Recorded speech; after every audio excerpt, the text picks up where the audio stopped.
მოგესალმებით ამ მშვიდ ორბელიანების სასახლის გარემოდან.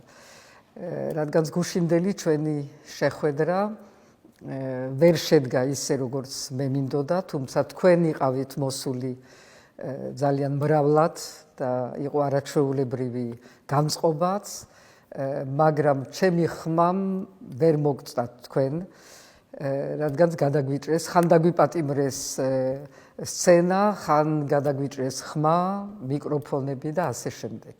ამიტომ გადავწყვიტე, რომ დღეს ხელახლა იმათვის, ვინც ვერ გაიგო თუნდაც სიტყვის პირველი ნახევარი, დაუბრუნდე რამოდენიმე თემას და გავაგრძელო ის, რაც საერთოდ ვერავინ ვერ გაიგო გუშინდელი ჩემი სიტყვიდან.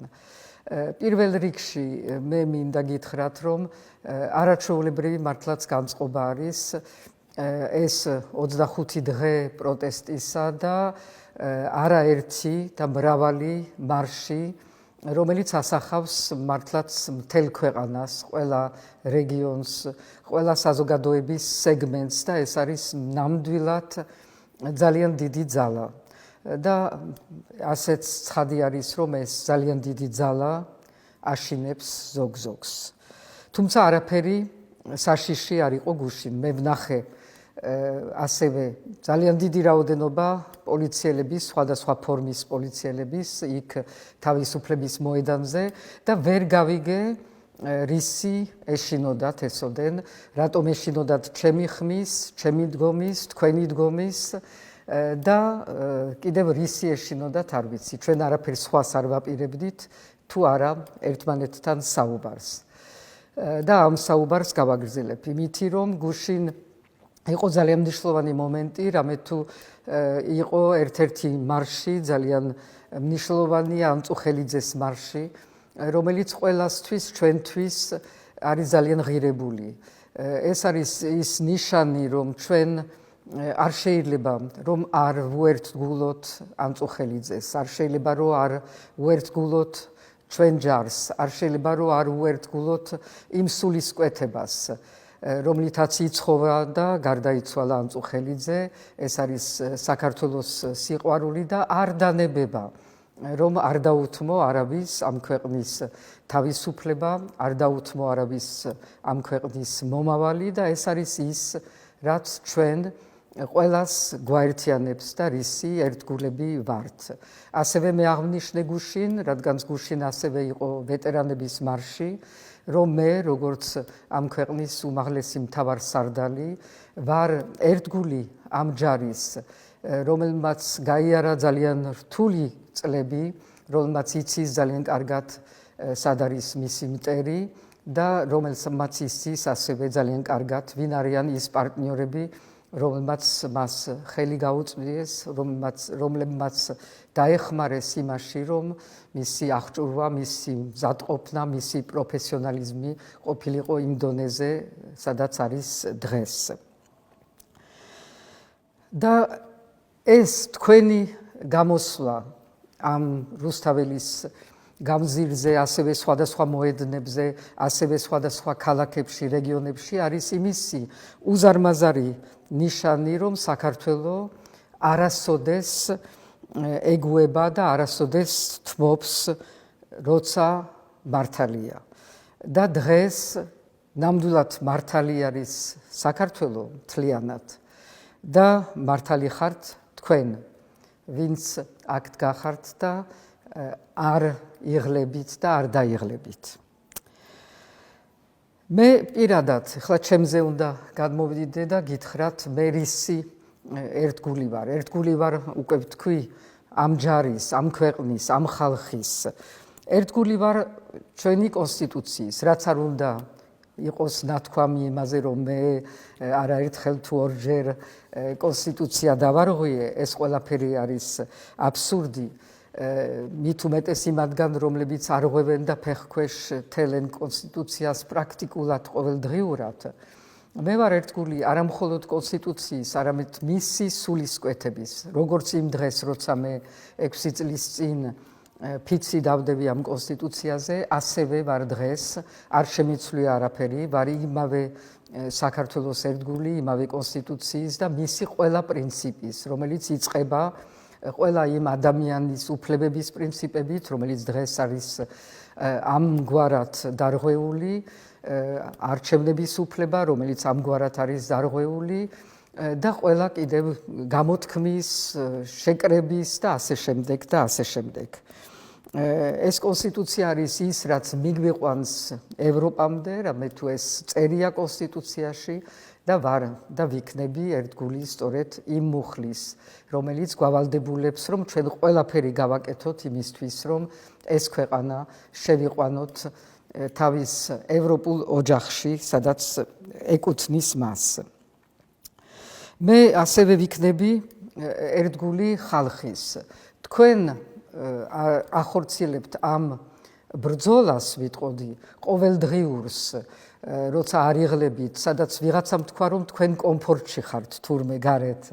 მე ვიცი თუ რა კომფორტი არის გარეთ და მით უმეტეს ამ შუაზამთრის ცივ ღამეებში, მაგრამ თქვენ იცის რისთვისაც იბრძვით და ეს არის დამახასიათებელი საქართველოს საუკუნეების მანძილზე, როცა ყოველთვის ყოველ ადგილას და ყოველჯერ, როცა საფრთხეში იყო ქვეყნის დამოუკიდებლობა, ქვეყნის იდენტობა, ქვეყნის ენა და ქვეყნის მომავალი, ყოველთვის იდგა ქართველი, როგორც თქვენ ახალგაზრდებო და არა მხოლოდ ახალგაზრდებო, დღეს დგეხართ. და ისიც მინდა გითხრათ, რომ დღეს ყველაფერი ძალიან მარტივად არის. არჩევნები არ შედგა და რადგანაც არ შედგა არჩევნები, გაყალბდა და სერიოზულად გაყალბდა, რაც დღეს უკვე ჩვენს ყველაფერი ძალიან კარგად ვიცით, ყველამ დავინახეთ. პირველ რიგში, ვინც აყალბებდა, იმათმაც დაინახეს.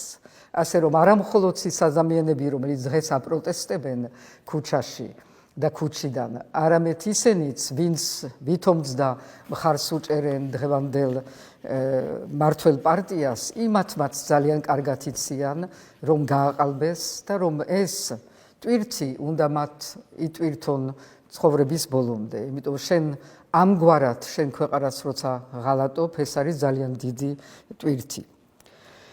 როცა არჩევნები არ შემდგარა, გაყალბდა ამ ფორმით და ნდობა აღარ არის უკვე ქვეყანაში და საზოგადოებაში ამ არჩევნების შედეგის, ესე იგი ყველაფერი დანარჩენი, რაც მოყვება ზოგადად დემოკრატიულ სისტემაში არჩევნებს, ყველაფერი დანარჩენი აღარ არის დამაჯერებელი, აღარ არის ლეგიტიმური, აღარ არის კონსტიტუციური.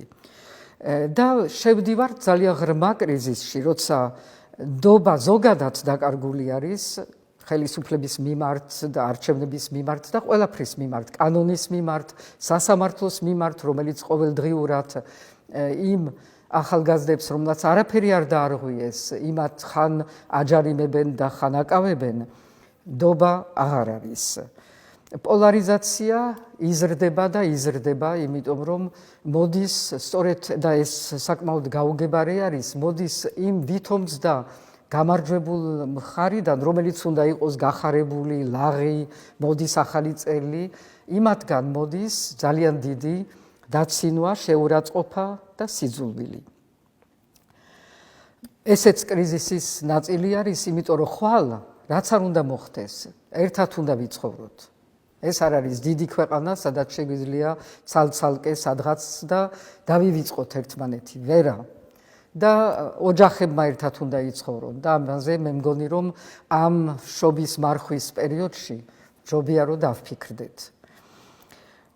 კრიზისი ღრმავდება ასევე სანქციების ფონზე და სანქციების გამო და სანქციების შედეგად მატულობს ქვეყნის იზოლაცია, რაც ნიშნავს რომ ჩვენ ვრჩებით ჩვენი მცირე რესურსებით და ეს გადადის ასევე ეკონომიკაზე, ფინანსებზე და ყოველდღიურად უფრო იკვეთება ეს ღრმა ყველაფრის მომცველი კრიზისი რეალურად ამ ქვეყანაში და შეიძლება საშიშ ნიშნულსაც მიაღწიოს.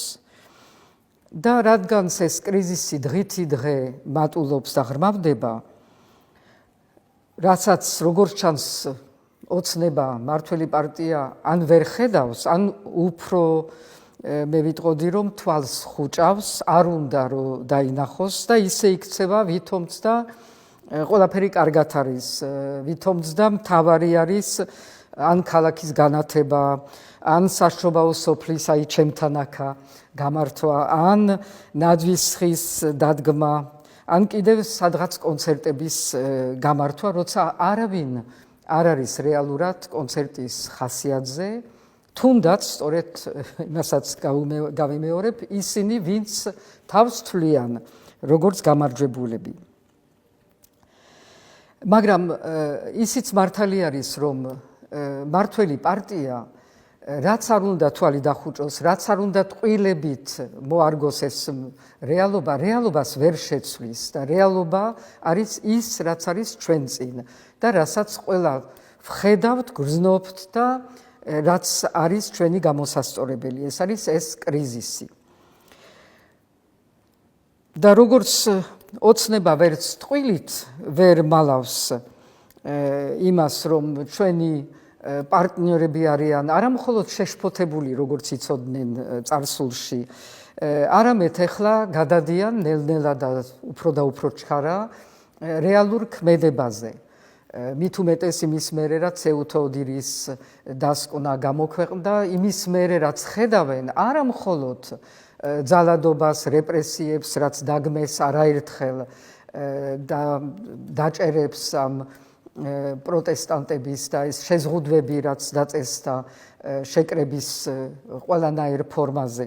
არამხოლოდ ზოგი გადავიდნენ უკვე მკაცრ კრიტიკაზე, ზოგმა უკვე შეწყვიტა ჩვენთვის განკუთვნილი პროგრამები, რაც ძალიან ბევრს ნიშნავს სხვადასხვა ჩვენ საზოგადოებრივ განვითარების დარგში და ეკონომიკაში. დღეს უკვე რომ დადასტურდა ყველასთვის ის დარღვევები იმ არჩევნების, რომელზედაც ჩვენ აღარც გვჭირდება საუბარი, იმიტომ რომ ეს ყველაფერი იმდენად ნათელი არის და იმდენად მასშტაბური, რომ უკვე ამისი მტკიცებულება ან ამისი ვითომც და არ დანახვა არის მართლაც ყველაფერს მოკლებული, ლოგიკას მოკლებული. და რეალურად ეს კრიზისი ისეთ ფაზაში ვიტყოდი გადავიდა, პოლიტიკური, სოციალური, ეკონომიკური, ფინანსური და საერთაშორისო, რომ არც ერთი გამოსავალი აღარ დაგვიტოვა და ჩვენ კი ვეცადეთ და გამოვცადეთ ყველა შესაძლო საშუალებები, რაც არსებობდა სამართლებრივად იმისთვის, რომ ეს კრიზისი დაძლეული ყოფილიყო, სანამ გადავიდოდა ამ მასშტაბურ კრიზისზე. ეს იყო ის სასამართლო დავები, რითაც ის ყველა ორგანიზაციები და პარტიები შექონდათ სარჩელი სასამართლოებში, რათა შედეგები ყოფილიყო გაბათილებული, მაგრამ ვერსად ვერ მიაღწიეს ვერც ერთმა და ვერც სხვებმა შედეგს. ეს არის სავალალო ჩვენი სასამართლოს მდგომარეობა. მე პირადად და თავიანთი მხრიდან პოლიტიკურ პარტიებმა შევიტანეთ საკონსტიტუციაში სარჩელი, რომელიც და უნდა შევასწორო აქა ირაკლი კობახიძეს ნათქვამი, საკონსტიტუციომ კი არ გაამართლა მართველი პარტიის პოზიცია და შედეგები არჩევნების. საკონსტიტუციო სასამართლომ ტყუილად არ მიიღო, არც განიხილა ეს სარჩელი. საკმაოდ დიდი დრო მოუნდა იმისთვის, რომ ეს ეთქვა, რომ არ განვიხილავ, რამაც ასევე ახალი არაკონსტიტუციური კაზუსი შექმნა, რადგან პარლამენტი, არალეგიტიმური პარლამენტი არ უნდა შეკრებილიყო არც ჩემს გარეშე, რაც მოხდა, არც საკონსტიტუციოს პასუხის გარეშე, რაც ასევე მოხდა. ასევე მოქალაქეებმა შეიტანეს სტრასბურგშიც თავიანთი სარჩელი, და ეს არის ბოლო ეტაპი, რაც შეიძლება იყოს, მაგრამ ყველამ ვიცით, რომ სტრასბურგი დღეს ხვალ არ გასცემს პასუხს, მაგრამ ეს ნაბიჯიც გადადგმული იყო.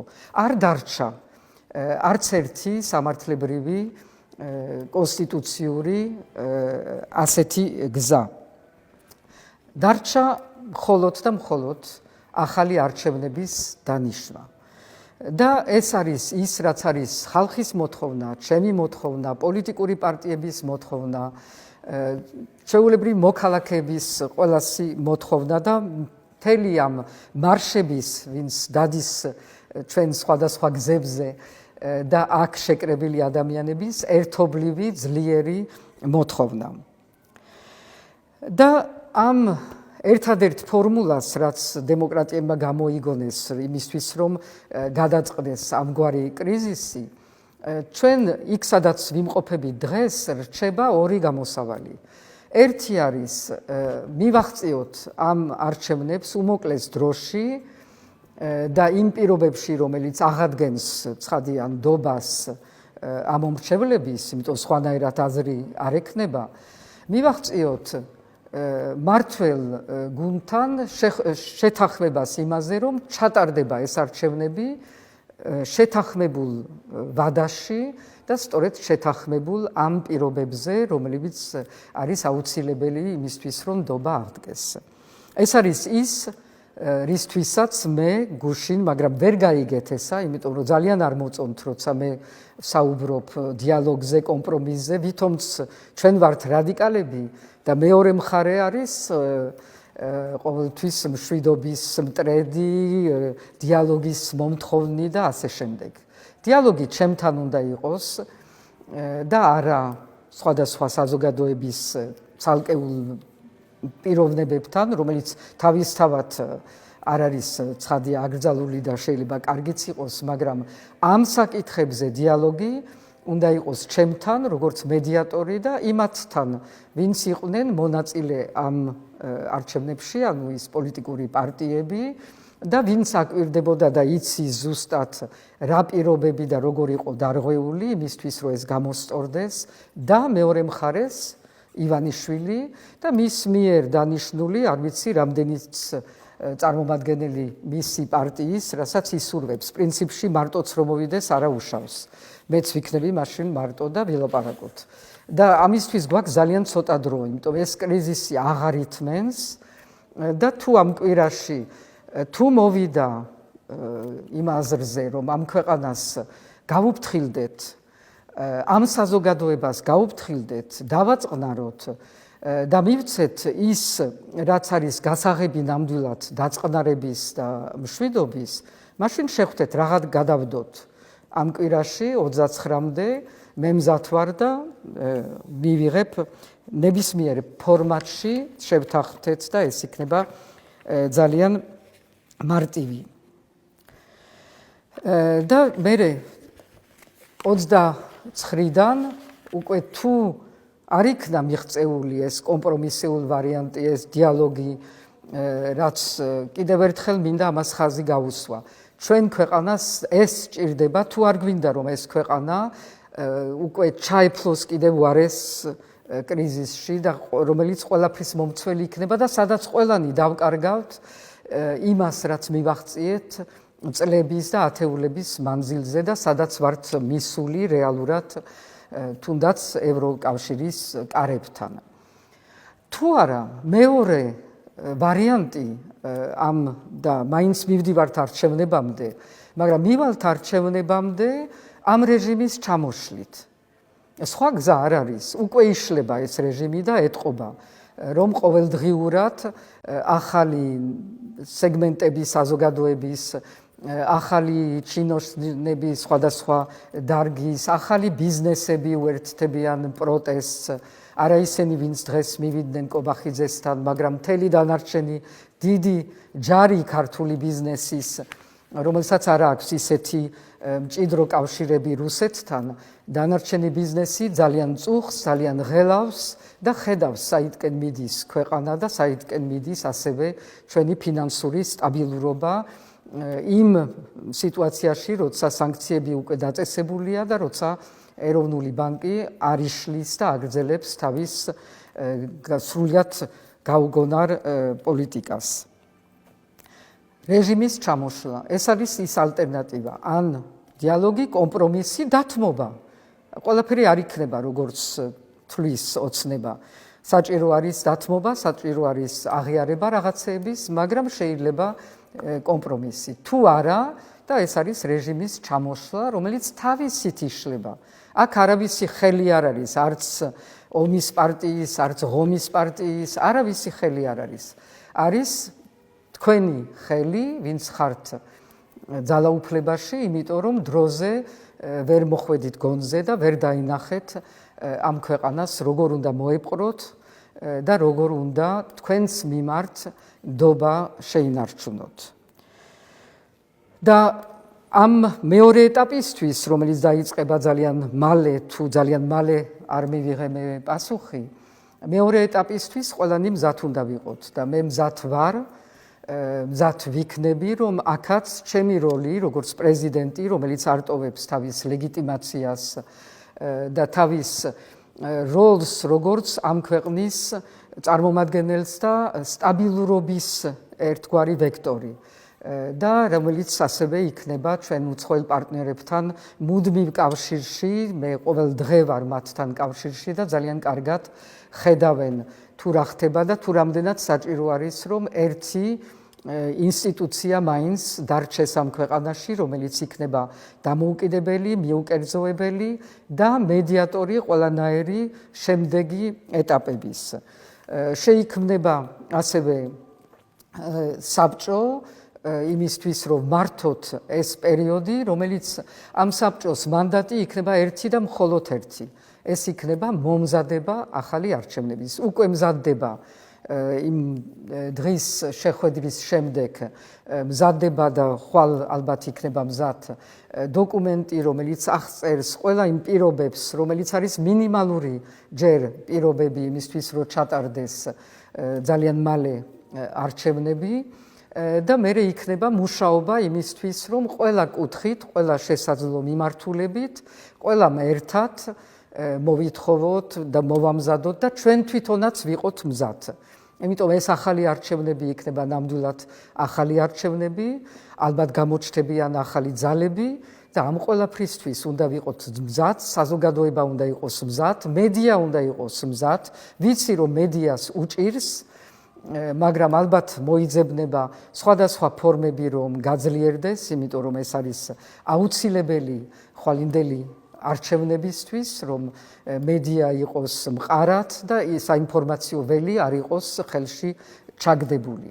ეს არის ჩვენი შემდეგი ეტაპი, რომელშიდაც ყველანი ნამდვილად ერთად ვიქნებით. და კიდევ ერთი რამე მინდა ვთქვა, რომ 29-ზე ძალიან ბევრი რამე ისმის, ხან იქით ხან აქეთ, ვიღაცეებს გონიათ რომ შემაშინებენ, დამაშინებენ, რაღაცა მუქარით მელაპარაკებიან და მე მგონი მაინც ვერ მიცნობენ, ან ეს არის მცდელობა რომ ამაგდონ და მე ვთქვა რომ აბა რა. მეორე მხრივ და მე ძალიან მადლობელი ვარ მესმის ასევე საზოგადოებიდან და ბევრი სხვადასხვა ჯგუფებიდან რომ აბა რა დავიცავთ პრეზიდენტს, მაგრამ დასაცავიც არა ვარ, არც მეშინია და ნახოთ სად ვიქნები, როგორ ვიქნები 29-ის მერე, მაგრამ ვიქნები ის რაც ვარ. პრეზიდენტი თავისი სიმბოლიკით, თავისი დატვირთვით, თავისი დამოუკიდებლობით და იქნება ეს პრეზიდენტი თქვენი ყველასი მსახური. თქვენ გემსახურებით, როგორც ვემსახურები ქვეყანას და სამშობლოს.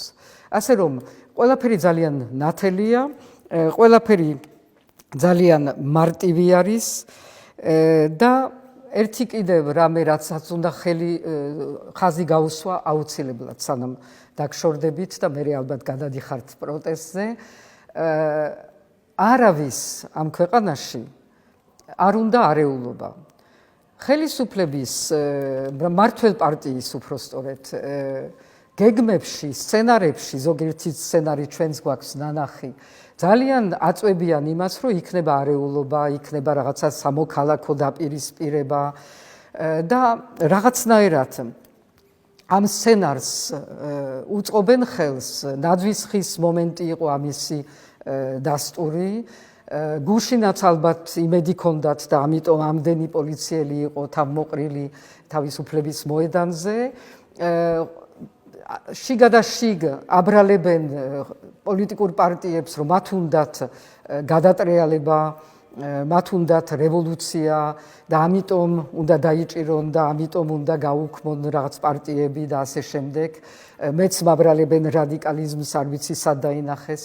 არა, არავის ვინც არის შეგნებული ამ ქვეყნის მომავალი როგორი უნდა იყოს და როგორი გვინდა და ვისთან ერთად გვინდა, ჩვენ გვინდა ამ ქვეყნის მომავალი დემოკრატიულ ქვეყნებთან ერთად, ევროპულ და ამერიკელ ქვეყნებთან ერთად და ამისთვის ჩვენ არანაირი არეულობა არ გვაწყობს, გვაწყობს ქვეყნის განვითარება. და ქვეყნის განვითარებას სჭირდება მშვიდობა და თქვენ რომელიც ამდენს ლაპარაკობდით ვითომ მშვიდობაზე რეალურად გვაშინებდით რაღაცა ომის საფრთხით, გარე ომის საფრთხით, რომელი ჯერ გაუგებარი და გაურკვეველი არის. ეხლა გინდათ რომ დაგვაშინოთ შიდა ომით. არც ერთი არ გამოვა და არც მეორე. ეს ქვეყანა წავა თავისი გზით, მშვიდობიანად გაივლის ახალ არჩევნების ეტაპს და იქნება ძალიან წარმატებული და ძლიერი.